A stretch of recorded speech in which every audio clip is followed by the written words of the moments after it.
And good morning po sa ating lahat. Update lang po kay Rhonda kasi gusto ko po na maging okay din po yung kaisipan nyo para kay Rhonda. Ngayong araw po, kung kahapon po yung kanyang may laman na nakalabas, ngayon po, nawala po yung laman na nakalabas sa kanyang Alam niyo na po yun, hindi ko lang kasi pwedeng sabihin dito eh. Nawala po yung laman na nakalabas sa niya. Ayan, balik normal na po yung kanyang ni Rhonda. Kaya po ngayon, masaya po kami. Pero, siguro po, may sakit po talaga siyang TBT. Yun nga lang po, bumalik yung kanyang, yung lumabas kahapon sa kanya, bumalik sa loob. Siguro nahiyang niya yung nainom na gamot. No pa? Ayan po si Rhonda, naka-smile po. Harap mo siya dito pa.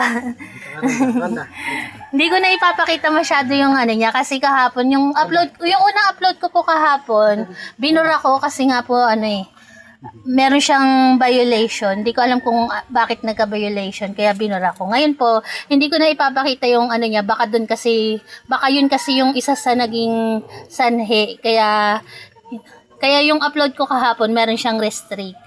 Yan.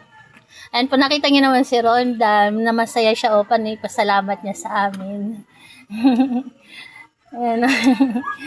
Pero yun po, naka-isolate pa rin siya sa aming mga par babies. Nasa loob siya ng bahay pero naka-isolate siya sa ilalim ng mesa.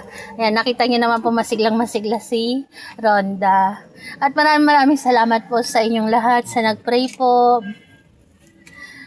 Maraming salamat po. Malaking tulong po yun na Salamat po, salamat. Salamat po sa inyo. Ay, gagala pa. Ayan, bago siya pumasok sa loob ng bahay, kailangan naka-diaper na siya kasi pagdaan niya dito sa loob, hindi maiiwasan na merong didila sa kanya. Umamoy, dumila. At ayun po ang medyo iniiwasan natin. Ang ipinagpe-pray na lang po namin na sana wala pong mahawa sa aming ibang mga par babies. Ayan nakaabang na sinabara ko. Tataka ko ba?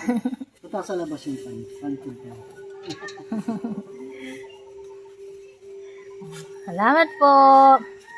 Update lang po yan kay Rhonda para alam nyo po yung lagay niya ngayon. Walang masyadong mag-alala sa kanya.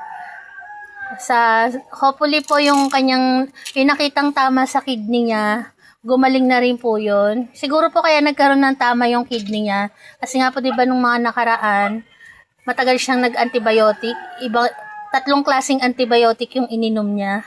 Kaya siguro ganun, nagkatama yung kanyang kidney. Pero hopefully po, sana pagbalik namin, maging okay na rin po yung kidney niya. After maging okay po yung kidney niya, ayun, ikikemo na po siya. Ayan po, salamat po sa lahat. Pasok na Rhonda. Ayan si Leo. Teka. Excited na rin pumasok eh. Takot na siyang maiwan dito sa labas. Kukulong ka na ha. Ayan tingnan niyo po. Pagpasok niya, inaamoy talaga siya ng aming mga par babies. Ayun, uminom po siya ng tubig. Ayan po yung kanilang inuminan. Lagi pong may nakareding inuminan sa kanila. After niya pa uminom, pwede mo na siya ilagay doon sa kanyang Stig! Astig! Bawal. Bawal yan. Ayan, umiinom si Rhonda ng tubig. Upper.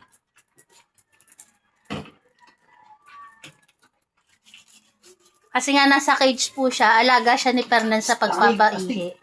Astig, wag yan. Lakad na Rhonda. Halika rito Rhonda. Rhonda, doon ka na sa mo.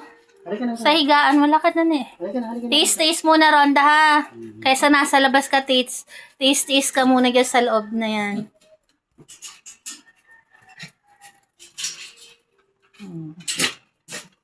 Pero meron po siyang tubig. Baka po may mag-worry. Ayun po, kung makikita nyo. May tubig po si Rhonda doon. Ay, astig! Bakit astig? Ayan po, God bless po sa atin. Good morning po sa lahat. Ito kasi ako na alcohol. Nag-alcohol kasi si Papa nila eh.